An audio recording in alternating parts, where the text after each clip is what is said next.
സന്തോഷമായി മോനെ, സന്തോഷം. ചക്കര എനിക്കറിയാം, ഞാൻ കണ്ടിട്ടുണ്ട്. വാടാ വാടാ വാടാ വാടാ ഞങ്ങളെ മോൻ. സന്തോഷത്തില് മോൻ ജയിച്ചു വരും. ഞങ്ങളെയൊക്കെ മോൻ നോക്കണം, കാണണം കേട്ടാ. നീ ജയിക്കും. പൊന്നമ്മയെ പറഞ്ഞ പൊന്നമ്മ ജയിക്കും.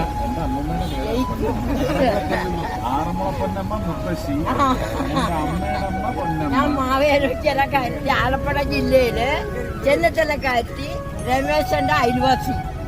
ചെന്നിത്തല രമേശന്റെ. അങ്ങോട്ട് തിരിഞ്ഞോ അമ്മ, അങ്ങോട്ട് തിരിഞ്ഞു.